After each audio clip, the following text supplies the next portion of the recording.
Bienvenue chers téléspectateurs, chers abonnés de GED Magazine. C'est votre émission qui passe sur YouTube, qui passe sur les différentes chaînes. Ce magazine GED, c'est une émission Jeunes Espoirs de demain. Nous faisons la promotion de jeunes entrepreneurs. Nous parlons de la jeunesse, nous parlons de jeunes qui est l'espoir de demain. Aujourd'hui, on va parler de la GED. C'est quoi la GED? C'est quoi la vision de GED? Pourquoi GED? Pourquoi GED pour ce moment? Je m'appelle Hélène Diamond-Alelo, votre présentatrice. Je suis avec M. Claude Duman, le coordonnateur, le numéro 1 de GED. Avec lui, nous allons essayer de parler de la GED qui est Jeune Espoir de demain. Nous vous rappelons que ce magazine est sponsorisé par la Fondation Jeunesse Espoir de jeunesse de demain, qui est le sponsor numéro 1 de ce magazine. Sans plus tarder, nous allons parler avec M. Claude. Bonjour M. Claude. Bonjour Madame Hélène. Très heureuse de vous voir encore. Merci beaucoup. M. Claude, vous êtes le cordon de la GED. Vous pouvez vous présenter un peu auprès de la population, parce qu'il y a des gens qui leur vraiment faut de voir GED, de savoir M. Claude qui il est. Voilà, merci beaucoup. Ouais. D'abord, je salue tous les téléspectateurs, tous ceux qui sont en train de nous suivre partout en direct sur YouTube. Ouais. Là où vous êtes bel et bien au sein de la Fondation Jeunesse Espoir de demain. Ouais. Celui qui est en face de vous, il s'appelle Claude Duman. Je suis entrepreneur, je suis coach également, et puis je suis président fondateur et administrateur général de cette assise, où ça fait quelques années nous sommes en train d'œuvrer pour l'émergence de la jeunesse congolaise, en particulier de l'Afrique et du monde. Nous amenons des jeunes à quitter la zone de consommateurs et à entrer dans la zone de producteurs. Nous amenons des jeunes à devenir entrepreneurs. Donc en bref, c'est ce que nous faisons au sein de Jeunesse Espoir de demain. Vous avez bien entendu, il est le maître de l'entrepreneuriat, si je peux dire ça, vous me permettez. Il est le maître de l'entrepreneuriat, il est celui qui est venu pour réveiller la conscience de la jeunesse par rapport à ses responsabilités, par rapport aux défis qu'il les entend. Monsieur Claude, en vous écoutant, vous avez dit que vous êtes entrepreneur. Avant d'entamer le sujet, parce qu'aujourd'hui on va parler de la GED. On va faire savoir à la population, nos internautes, c'est quoi la GED. Vous voulez parler de l'entrepreneuriat, c'est quoi d'abord l'entrepreneuriat? Parce que vous êtes un entrepreneur. Donc voilà. En bref, l'entrepreneuriat, c'est l'art d'entreprendre, c'est l'art de réaliser quelque chose. Oui. C'est se lancer dans un domaine précis. Oui. C'est en fait, si vous parlez de l'entrepreneuriat, vous parlez de l'entrepreneur. Oui.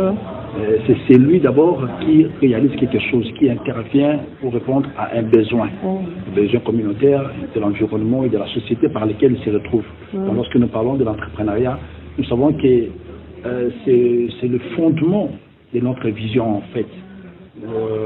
Je peux dire, nous également, nous poussons le jeune à se lancer à ces domaines parce qu'il faut réaliser des choses, il faut produire, il faut accomplir, il faut au moins faire vivre donc, une réalité, un système qui engloutit. Donc, en bref, l'entrepreneuriat, c'est l'art de réaliser quelque chose. C'est l'art d'entreprendre, c'est l'art de produire, d'accomplir quelque chose, donc de résoudre les problèmes de l'environnement. Voilà, c'est ça notre base et notre mission au sein de Jeunesse Espoir de demain. L'art de réaliser une vision, c'est ça l'entrepreneuriat en un mot, d'après M. Claude Duman, qui est le coordonnateur de la Jeunesse Espoir de demain. Monsieur Claude Duman, pourquoi Jeunesse Espoir de demain? Pourquoi pas d'aujourd'hui, seulement de demain? Pourquoi? Voilà, ça c'est une très bonne question.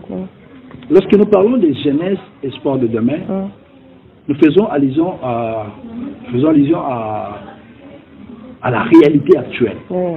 La réalité du monde, la réalité par laquelle nous sommes en train de vivre du jour au lendemain. C'était une vision qui m'est arrivée il y a cela 10 ans passés, où je me posais trop de questions de savoir par rapport à la jeunesse africaine, surtout la jeunesse congolaise. Comme je disais, donc nous travaillons pour l'émergence de la jeunesse congolaise, en particulier de l'Afrique et du monde. Nous amenons le jeune à à quitter la zone des consommateurs et à entrer dans la zone des producteurs, à devenir plus entrepreneur et à réaliser des choses. J'ai cette motivation de pouvoir créer cette entité Jeunesse Espoir de demain.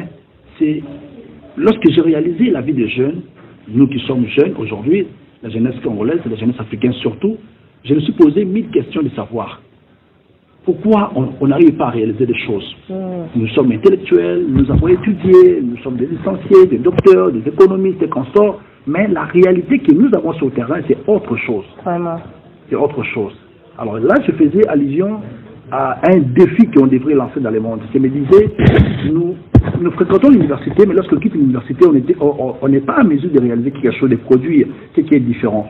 C'est par rapport à cela que je viens de réaliser que la formation que nous recevons à l'université ne nous permet pas à produire ou à réaliser quelque chose parce que nous recevons des formations en caractère gestionnaire.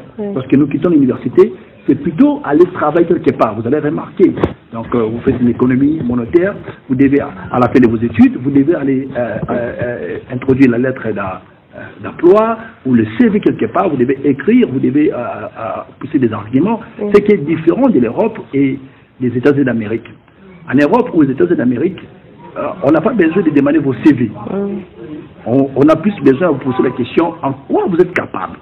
C'est-à-dire qu'on fait allusion à l'entrepreneuriat, c'est-à-dire être à mesure de réaliser quelque chose, non pas seulement avoir les diplômes. Oui, M. Fritz, on vous entend, vous avez dit, vous avez fait 10 ans dans le monde de l'éveil de conscience de jeunes.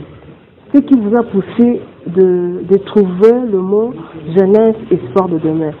Vous n'avez pas peur, c'est comme si vous ne savez pas ce que vous voulez en disant jeune, espoir de demain. Pourquoi d'abord ça? Voilà, merci beaucoup. Lorsque nous parlons de jeunesse, espoir de demain, comme je disais, je faisais allusion à la réalité de la jeunesse. Vous savez, la réalité qui tourmente le monde actuel. Vous savez, nous avons des jeunes aujourd'hui qui sont coincés, qui sont stressés, qui sont frustrés, qui ne savent pas ce qu'ils doivent réellement faire. Alors, lorsque nous parlons de jeunesse, espoir de demain, nous faisons allusion à préparer l'avenir. Nous, on se dit, l'avenir du Congo, l'avenir de l'Afrique, c'est entre les mains de la jeunesse, mais pas n'importe quelle jeunesse. Ce qu'on doit faire, lorsque nous parlons de l'avenir, nos parents, ce qui va se réaliser. Alors, pour que les choses se réalisent, on a besoin de se préparer aujourd'hui. Donc, aujourd'hui, on ne vit pas. Aujourd'hui, on met des bases. Aujourd'hui, on prépare. Aujourd'hui, on travaille pour que notre avenir, le lendemain, soit meilleur. Vous voyez, c'est par rapport à ça que nous, on tient compte d'abord à préparer notre avenir. Lorsque les parents arrivent, ils vont mettre au monde les enfants. Tout ce que les parents font, c'est pour préparer l'avenir de leurs enfants, dans le futur en fait. Jeunesse, espoir de demain. Nous voulons réaliser que c'est notre futur. Si on n'arrive pas à s'occuper de notre futur, si on n'arrive pas à s'occuper de la jeunesse, si on n'arrive pas à travailler pour notre destin, c'est-à-dire qu'on va avoir, nous allons vivre un système chaotique pour notre pays. C'est-à-dire qu'on doit se préparer aujourd'hui. C'est pourquoi nous parlons jeunesse, espoir de demain. Alors nous travaillons pour l'émergence. Lorsque nous parlons de l'émergence, on voit en même le développement de la jeunesse. Comme je disais, c'est-à-dire que pourquoi on doit s'occuper de la jeunesse, c'est parce que la force, c'est la jeunesse, c'est le développement, c'est la jeunesse, c'est l'alternance, c'est la jeunesse, c'est l'assurance, c'est la jeunesse. Un pays trouve son émergence lorsque vous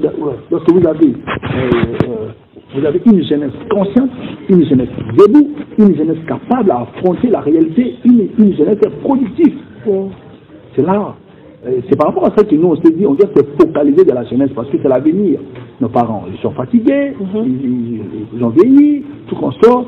Alors, depuis l'époque coloniale jusqu'à aujourd'hui, vous allez remarquer, Madame Hélène, avec moi, c'est-à-dire que nous sommes en train de vivre des réalités. On nous dit toujours, l'Afrique sera sauvée, le Congo sera sauvé, mais en réalité, on ne tient pas compte qui sont ceux-là, qui sont les acteurs qui sont appelés à sauver le Congo ou à sauver l'Afrique.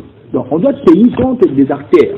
Lorsque nous parlons des entreprises aujourd'hui, on ne tient pas compte d'une main-d'œuvre qualifiée. Donc, nous, notre main-d'œuvre qualifiée, c'est la jeunesse. On doit vraiment s'occuper de la jeunesse pour que nous puissions garantir notre avenir et garantir la paix que tout le monde est en train de chercher dans le monde. Vous que vous suivez ces magazines, j'aide, magazine qui est matérialisé par la Fondation Jeunesse Espoir de demain. Voilà pourquoi nous sommes là. On parle aujourd'hui de la GED. On parle aujourd'hui de la jeunesse espoir de demain. Je viens de parler avec M. Claude. Il nous a expliqué, vous avez bien entendu, le pourquoi de la jeunesse, de la GED. Pourquoi jeunesse espoir de demain. Ça m'inquiétait, mais je suis vraiment rassurée. J'espère que vous aussi, vous êtes rassurés.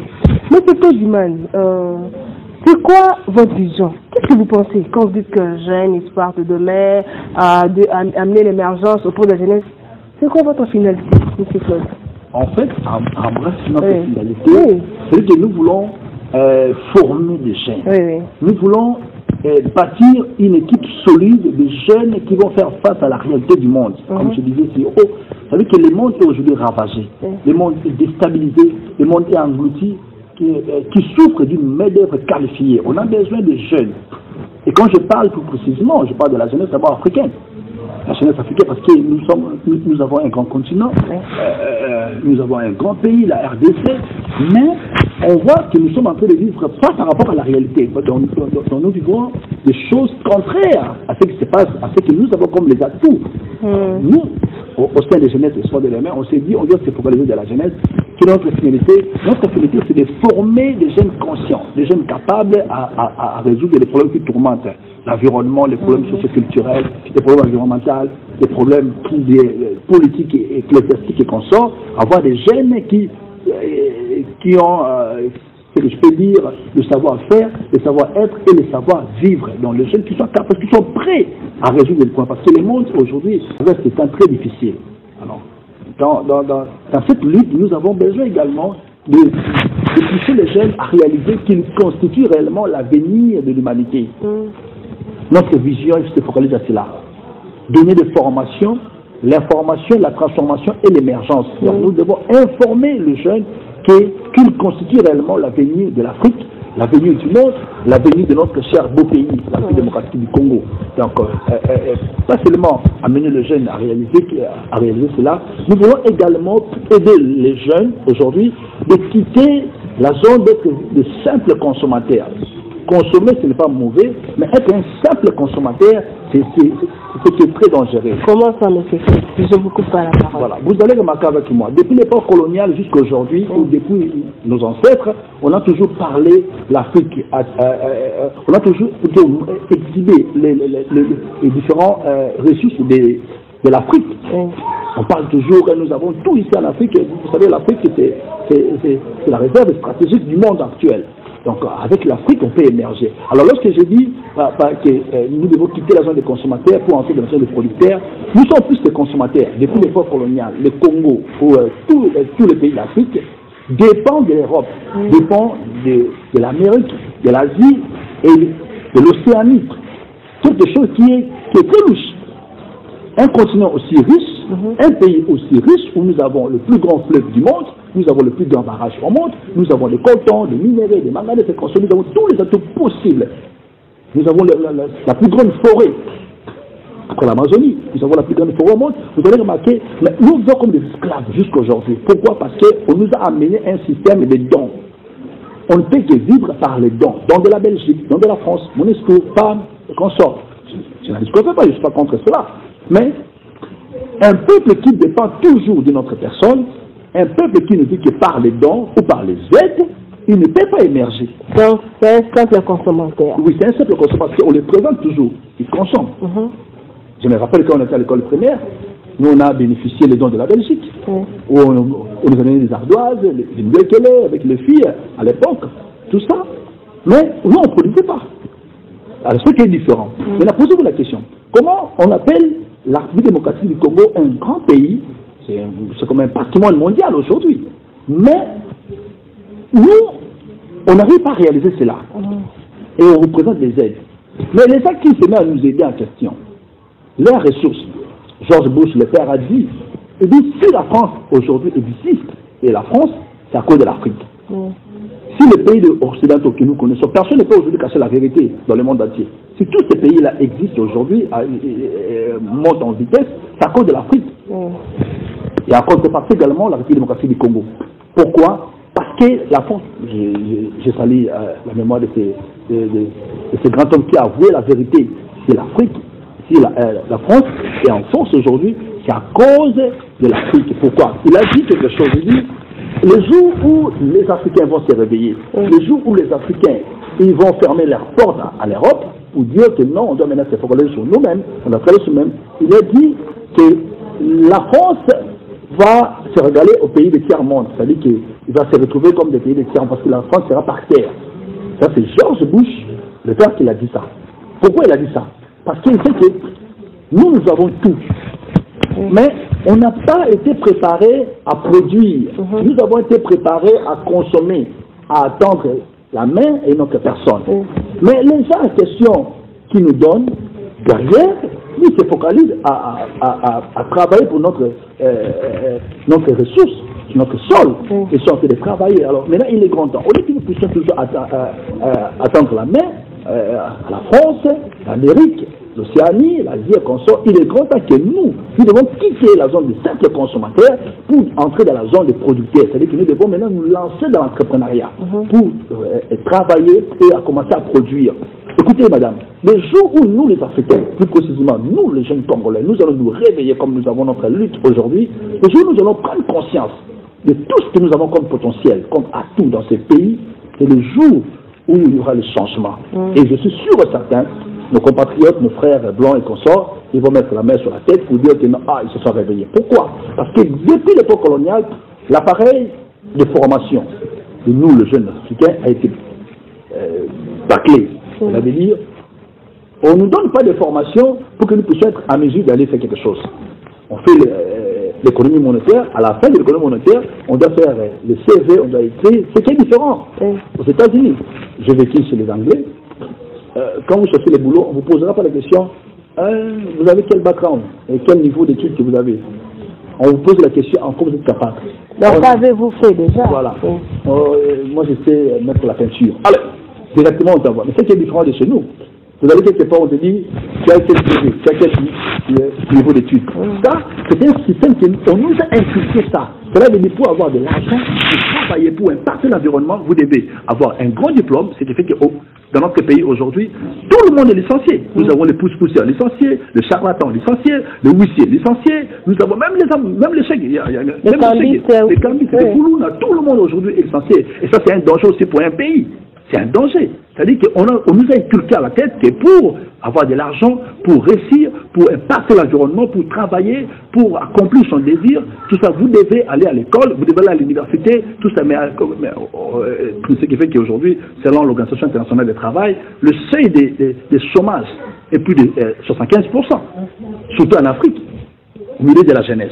Pourquoi? C'est-à-dire que nous, on s'est dit, dans notre finalité, comme tu disais, c'est-à-dire que nous devons réveiller la jeunesse. Nous devons montrer à la jeunesse aujourd'hui, nous sommes, bon, pas que nous devons, nous sommes en train de montrer à la jeunesse aujourd'hui plutôt qu'il est grand temps que nous puissions nous réveiller. Nous puissions nous réveiller pour construire une Afrique solide, une Afrique capable à réaliser des choses où nos frères de l'Occident, de l'Amérique et consorts, ils vont dire maintenant, ça c'est l'Afrique. Nous sommes restés là, RDC, grand pays, tout le monde, grand pays, comme les Kenyans disent, et le Ramakasi. Mais en réalité, on est nuls. On est nuls, on dit RDC, le Ramakasi, mais on est nuls. Pour que nous puissions vivre réellement RDC, le Ramakasi, il est temps de nous plonger, de nous réveiller, de dire, on ne peut pas commencer à compter sur quelqu'un. J'aimerais vous compléter un élément. Beaucoup de gens sont frustrés, angoissés, dépaysés, maltraités, malmenés, découragés, égarés dans la nature. Pourquoi? Parce qu'ils sont des consommateurs. Une personne qui consomme, qui ne produit pas, c'est une personne qui est frustrée, qui est découragée, qui est maltraitée, qui est malmenée, qui est abattue, qui est engloutie, qui est effacée, qui n'a pas d'importance. Et quelqu'un a dit aussi, il y a la différence entre vivre et exister. Il dit, vivre est la chose la plus rare au monde. Beaucoup de gens ne vivent pas, mais ils existent. Tu peux exister, mais tu ne vis pas. Alors que pour vivre, nous les Congolais, nous sommes appelés à nous plonger maintenant dans l'entrepreneuriat, à nous réveiller et à se dire, il est grand temps que nous puissions réaliser des choses. Voilà, en bref, ce que nous faisons au sein de Jeunesse Espoir de demain.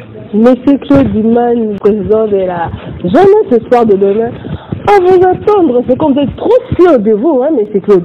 Dites-moi un peu, vous n'avez pas peur de réveiller la conscience de la jeunesse africaine, pas congolaise, s'il vous plaît. Réveiller la conscience de la jeunesse africaine.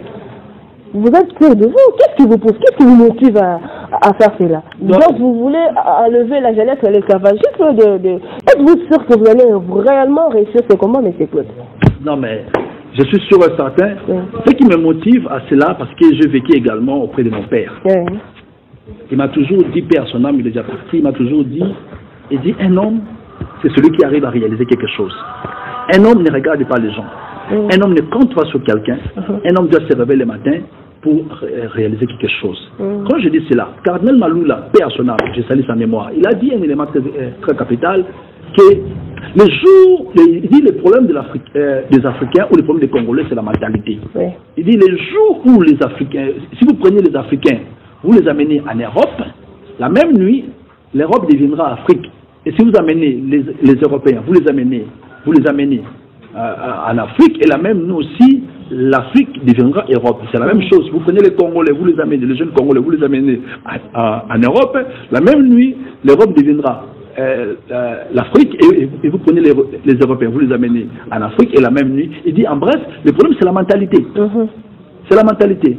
L'homme ne se réjouit pas, Madame Hélène, l'homme ne se réjouit pas par rapport à ce qu'on fait pour lui, pour que l'homme soit en paix, pour que l'homme soit stable, pour que l'homme se sente aimé, apprécié dans la société. Il ne peut pas se réjouir lorsqu'on le prend en charge, lorsqu'on s'occupe de lui, lorsqu'on donne à manger, lorsqu'on fait des choses pour lui. Mais l'homme est dans la joie lorsqu'il sait qu'il est en train de produire des choses, il est en train de réaliser des choses. Voilà, vous allez parler aujourd'hui. Si vous regardez Forbes, la liste des milliardaires au monde, vous allez remarquer, nous avons au moins plus ou moins 20 milliardaires au monde. Le numéro 1, c'est Jeff Bezos. Vous allez remarquer, ce sont des entrepreneurs. Ce ne sont pas des salariés. Vous voyez, nous en Afrique, on est plus des salariés. Nous, on se contente toujours d'attendre quelqu'un, de compter sur une personne, d'attendre le chef et de travailler pour le nous. Nous travaillons pour une autre personne. Nous ne produisons pas. On se réveille le matin, on doit aller pour ce qui est différent de l'Europe, ce qui est différent de l'Amérique. Donc il est grand temps que nous puissions nous réveiller, nous les jeunes. Nous puissions nous réveiller. L'homme ne se réjouit pas. Pour se réjouir, vous devez arriver à produire. Mais pour produire, il faut changer votre perception, votre façon de voir les choses. En disant, tu te réveilles le matin, c'est comme la jeunesse africaine ou la jeunesse congolaise. Ils se réveillent le matin, ils n'ont rien à faire. Ils sont devant la télé, passer le temps devant Novelas, devant Marima, devant le jeu d'Azar et consorts. On se focalise plus aux futilités. Ce qui est différent, j'insiste encore, mes chers compatriotes, j'insiste encore, ce qui est différent entre la jeunesse européenne, la jeunesse américaine et la jeunesse d'Afrique. Il est grand temps, nous avons tous les atouts possibles, toutes les richesses du monde, c'est en Afrique. Tous les pays d'Afrique sont en mesure de faire face à la réalité mondiale.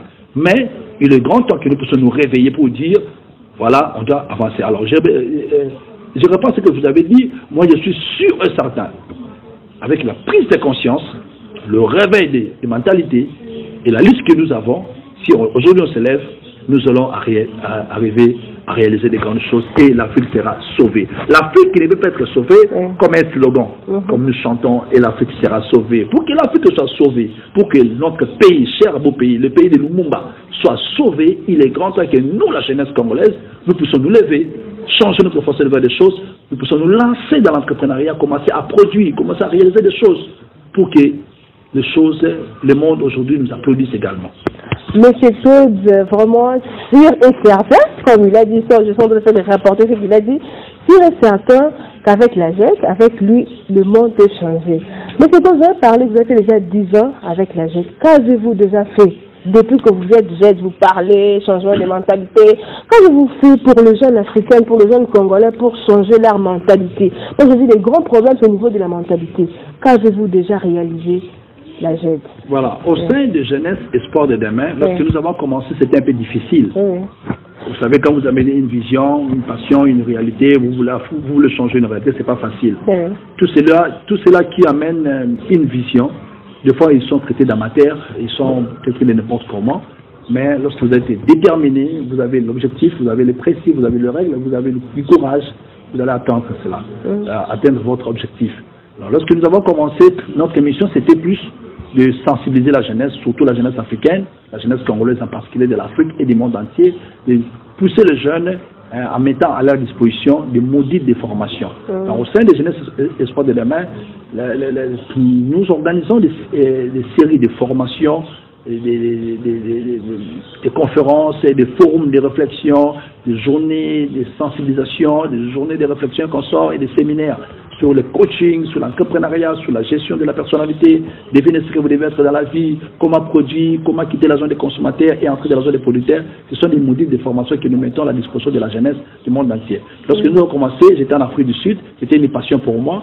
Et en Afrique du Sud, je suis étranger, je suis congolais, je m'étais dit, commencer une structure ici, un jour on risque de me dire que tu n'es pas sud-africain. Donc c'est ce qui m'a poussé à revenir d'abord au pays et installer cela. Oui. Alors à chaque fois nous avons l'opportunité, il arrive que nous puissions organiser nos bureaux. Aujourd'hui nous avons 9 régions, nous avons 9 filiales à Kinshasa, à Bangui, Centrafrique, Mbandaka, Kemena, Johannesburg et Guadeloupe également. Là où plus nous sommes passés, nous avons mis à Lubumbashi et à Kisangani également. Donc on a mis les différentes bases. Alors nous travaillons également pour créer l'opportunité d'emploi aux jeunes. Donc en même temps, nous sommes comme des sous-traitants, nous formons les jeunes. Lorsqu'il y a un besoin de la société, on a besoin des économistes, on a besoin des banquiers. Nous, dans notre base de données, nous avons toute la jeunesse confondue. Nous savons qui peut travailler dans telle place, de tel milieu. C'est ainsi que nous canalisons les jeunes pour se retrouver. Et en même temps, nous poussons les jeunes à ne pas compter sur nous, à ne pas compter sur le gouvernement, sur qui que ce soit, sur l'entourage. Nous poussons les jeunes plutôt à produire également. Donc, à part canaliser les opportunités d'emploi et consorts, nous poussons les jeunes à produire. Lorsque vous avez un projet, vous passez dans les bureaux d'études, section des projets, et dans ces bureaux, nous vous aidons. Comment on peut arriver à matérialiser des projets? Parce qu'il y a des jeunes qui ont des idées, mais qui ont des idées projets. Parce qu'avoir un projet, c'est avoir un fascicule, un document que vous avez déjà élaboré. Alors, nous mettons en place à la disposition de la jeunesse des tels éléments pour que nous puissions matérialiser. C'est dans ces bureaux d'utilisation des projets où nous réfléchissons comment on peut arriver à travailler pour matérialiser ces projets. À parler en ce sens, donc nous créons des relations avec les parrains financiers, avec les banques, avec les bailleurs de fonds, avec des gens de bonne volonté qui peuvent facilement nous aider pour arriver à accomplir ces grands projets des jeunes entrepreneurs. Alors, ce que nous avons déjà réalisé aujourd'hui, avec les Jeunesse Espoir de demain, nous avons des jeunes qui sont au gouvernement, grâce à la Jeunesse Espoir de demain. Nous avons des jeunes également qui sont dans les différentes entreprises publiques aujourd'hui, au CCD, GDA et consorts, et grâce à la Jeunesse Espoir de demain. Nous avons également créé l'opportunité pour donner à Equity Bank, je crois, un groupe de jeunes à Mbandaka où nous avons, il y a eu des formations de jeunes, nous avons mis à la disposition de Equity Bank le jeu de notre fondation. Et en même temps, nous avons des terres arables où on a mis à la disposition pour faire plus de champs. Donc les gens se lancent à l'agriculture où nous sommes en train de produire des maïs et des arachides. Là, on met pour travailler cela. Et puis en même temps également, nous avons déjà créé des unités de production qui nous permettent à produire, qui nous permettent à s'occuper plutôt des jeunes qui sont dans les bureaux administratifs. Avec ces jeunes-là que nous sommes en train d'évoluer, donc nous avons des unités de production au sein des Jeunesse Espoir de demain. Également, nous avons un projet d'ouvrir un grand centre de formation, ça sera pour très bientôt. Et dans ce centre de formation, où nous sommes en train de travailler là-dessus pour plus former des agronomes pratiques et former également des couturiers, voilà, des couturiers également. Et former également des jeunes qui vont se lancer dans l'entrepreneuriat pratique. Comment tu peux produire, comment tu peux réaliser un projet. Là, ça sera dans ce centre. Donc nous allons mettre beaucoup d'éléments pour que les jeunes se retrouvent. Voilà, en bref, ce que nous avons déjà fait. Et durant ce temps ici où nous sommes dans cette aventure, nous avons, comme je disais, dans les différentes coordinations qui s'occupent de la jeunesse où il y a des formations. Et en même temps, nous sensibilisons la jeunesse à être plus indépendant, à produire également. Voilà en bref ce que nous avons déjà réalisé avec Jeunesse Espoir de Demain. Oui, merci, M. Claude Diman. Je rappelle nos téléspectateurs, aux internautes, que je récite pour vous. M. Claude Diman, il est coordonnateur, président, si je peux aller trop loin, de Fondation Jeunesse Espoir de Demain. Vous avez ce magazine de Jeunesse Espoir de Demain. Nous donnons la place, nous faisons la promotion de jeunes qui ont de bonnes initiatives, qui ont de belles initiatives, si je peux dire cela. Ils veulent qu'on nous vienne en aide, qu'ils puissent avoir la connaissance dans tout le pays. Ce magazine est là pour vous. Vous pouvez nous contacter. Vous pouvez également aussi être en contact avec M. Claude parce que nous voulons évaluer, nous voulons donner la valeur à la jeunesse par rapport à ce qu'il fait, comme M. Claude parle de l'entrepreneuriat. M. Claude Diman, en vous entendre, vous avez parlé que de passer ce que vous avez fait, mais qu'est-ce que vous voulez, qu'est-ce que vous projetez maintenant pour la jeunesse africaine et congolaise dans le monde, dans la Z? Voilà, au sein des Jeunesses Espoir de Demain, par rapport à notre calendrier d'activité, vous savez que le monde aujourd'hui est frappé dans un fléau qui ravage tout le monde. Beaucoup d'institutions sont tellement paralysées, mais nous, on ne croise pas les bras. On ne croise pas les bras, nous sommes en train de travailler. Là-dessus, on a programmé un forum de réflexion. Donc, nous sommes en train de préparer un grand forum de réflexion sur la problématique de la jeunesse congolaise, qui a comme thème jeunesse face au défi de l'ère, surtout l'ère de l'entrepreneuriat. Il y a plusieurs ères. Donc, l'ère de l'entrepreneuriat. Nous, dans ces forums, nous avons convoqué plus ou moins 1000 jeunes. Les jeunes, les étudiants, les cadres, les jeunes qui sont debout, les jeunes qui veulent les changements et qu'on sort, ils seront invités dans ces forums. Nous allons mettre en place des formateurs également. Il y a d'autres personnes qui vont intervenir, qui vont nous parler, qui vont nous montrer réellement quel est le problème qui tourmente la jeunesse, les difficultés qu'il y a au sein de la jeunesse congolaise en particulier et la jeunesse africaine en général. Donc, surtout de l'Afrique d'abord, parce que nous sommes africains. Donc, et dans ces forums, nous allons réfléchir ensemble. Donc nous allons plus être pratiques, pratiques dans les différents défis qui tourmentent la jeunesse gabonaise, la jeunesse camerounaise, la jeunesse congolaise et consorts, et puis pas seulement exposer les difficultés, les défis qui rencontrent les jeunes, nous allons également donner des solutions. Donc on sera en face des autorités compétentes, pourquoi pas le gouvernement congolais également sera impliqué à cela, nous invitons également, il sera impliqué à cela pour que nous puissions vraiment réaliser ces grands projets qui est déjà mis en action. Donc dans ces forums, c'est pour cela, pour ceux qui sont en train de nous suivre, nous avons des contacts déjà dans le monde entier où nous invitons également les jeunes qui peuvent également nous balancer les vidéos où nous parlons plus des difficultés de la jeunesse africaine. Si vous êtes en Europe, vous allez nous balancer une vidéo qui parle des réalités qui tourmentent la jeunesse africaine en Europe, comment elle se comporte, comment elle vit, comment ça, pour vous montrer tout cela dans cette émission ici. Si vous êtes aux États-Unis d'Amérique, c'est la même chose. C'est pour cela, même notre forum, ça sera en direct où les gens vont, vous pouvez intervenir. Si vous avez des idées par rapport à cela, vous pouvez nous balancer cela, ça va nous aider parce qu'il est grand temps que la jeunesse congolaise, la jeunesse africaine puisse se réveiller en fait de combattre, de réaliser des grandes choses. La jeunesse face au défi de l'ère, c'est ça le thème du forum que la GED est en train de préparer. Mais plutôt, j'ai une question qui m'est arrivée à vous attendre. Dites-moi un peu, quel genre de jeunesse que vous attendez? Un jeune Koulouna, un jeune qui n'a pas étudié, un jeune qui a étudié? Quelle catégorie de jeunes que la GED a besoin pour révolter sa conscience, pour réveiller sa conscience par rapport à l'entrepreneuriat et à l'émergence? Bon, normalement, nous envisageons avoir au moins toute la jeunesse de différentes couches. Donc, on n'a pas discriminé les différents jeunes, donc nous invitons tout le monde, mais sauf que nous avons des modules, des programmes. Donc, il y a des activités. Il y a des activités où nous n'avons on aura besoin que des étudiants, on aura besoin que des cadres jeunes dans des différentes entreprises, des entrepreneurs, on aura besoin que des jeunes ambulants ou les jeunes qui sont dans l'informel, on aura besoin de ces jeunes-là également. Donc, et on aura également besoin des jeunes qui sont abandonnés, qui sont dans la rue, des chégués qu'on sort, on aura besoin également de ces catégories de jeunes pour les préparer, pour les former, parce que le réveil, c'est toute la jeunesse. Si vous êtes du chef, sur des parents plutôt, et que vous avez 9 enfants. Les 8 enfants ont réussi, il y a un seul enfant qui est resté. Donc cet enfant sera un élément très dangereux pour vous. Il faut s'occuper de tous les 9.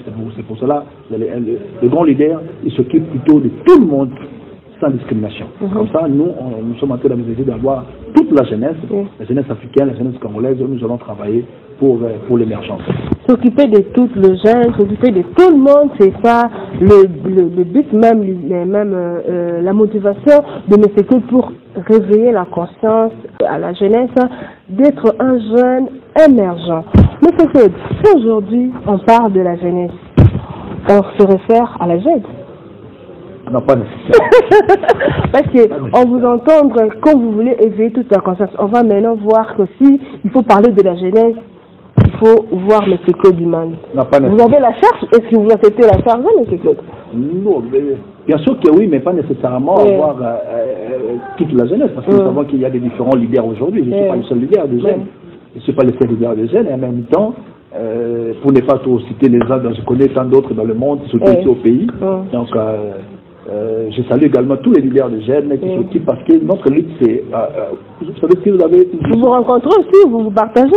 Alors, il arrive des fois, au sein des jeunes, d'organiser des réunions ou des conférences entre les différents présidents des groupes de jeunes. Voilà, on a fait ça à Kisangani, on a fait ça à Mbandaka, on a fait ça à Lubumbashi, on a fait ça à Kolwezi également, et on a fait ça plusieurs fois à Kinshasa ici, où nous invitons les différents pour réfléchir sur ce qu'on doit faire. Parce qu'on ne peut pas être chef leader de jeunes juste par sentiment, ou parce que vous voulez être quelque part, vous voulez être quelque part, vous voulez être connu. Non. Parce qu'être leader, c'est d'abord amener les gens. Ce n'est pas pour se faire valoir, mais au moins amener les gens à atteindre un objectif. Et ça, c'est le plus important. Voilà un peu ça. Donc, en dehors des jeunes, je salue également tous les différents leaders de jeunes, même c'est là qui nous suivent en direct en Europe, aux États-Unis, en Asie, en Océanie. Vous qui êtes en train de s'occuper de la jeunesse, en tout cas, bravo pour vous, parce qu'avec vous, nous allons lutter, nous allons réaliser de grandes choses au sein de la jeunesse mondiale. Lutter et réaliser des grandes choses. Monsieur Claude, parce qu'on tenait des gens vers la fin par rapport à notre entretien, parce qu'on a parlé aujourd'hui de la GED, on a parlé vraiment de la GED. Monsieur Claude, qui est derrière vous? Qui est derrière vous, Monsieur Claude? Voilà, c'est une question que tout le monde me pose, qui est derrière moi. C'est ma conscience. C'est votre conscience, merci. C'est ma conscience. Parce que la conscience, c'est une voie d'interpellation. Pour les psychologues, ceux qui ont fait la psychologie, on dit la conscience, c'est une voie d'interpellation qui nous dit ce qui est bon, ce qui est mauvais. Donc, celui qui est derrière moi, c'est ma conscience. C'est la conscience. Je veux dire un mot par rapport à la GED d'ensemble, parce que nous sommes vraiment arrivés à la fin de cette émission. Pour les gens qui nous suivent à la télé, les gens qui nous suivent à partir de notre chaîne YouTube, qu'est-ce que les gens vont retenir de la GED aujourd'hui, M. Claude? Il est grand temps que nous puissions nous réveiller, nous les jeunes. C'est possible d'accomplir son souhait. C'est possible également de réaliser de grandes choses. C'est possible également de vivre comme les Européens. C'est possible de quitter la zone des consommateurs, d'être un simple consommateur et d'entrer dans la zone des producteurs. C'est possible de devenir entrepreneur. C'est possible également de réaliser ce dont tu as besoin. Voilà en bref ce que nous sommes en train de chercher au sein des espoirs de demain. Merci beaucoup. Merci M. Claude pour votre disponibilité. Merci à nos téléspectateurs. Merci à nos internautes, les gens qui nous suivent sur YouTube. Vous avez aimé l'émission, vous avez votre avis, vous pouvez laisser le commentaire, vous pouvez envoyer le message à ce numéro qui est au bas de votre écran, votre machine, votre iPad. Nous serons la bienvenue pour recevoir vos remarques, pour recevoir vos suggestions. Je sais pas si vous êtes déjà, vous êtes partout dans le monde. Par rapport à vos réalités, comme a dit M. Claude, ce sera la bienvenue dans ce magazine. Merci et on se retrouve à bientôt. Merci.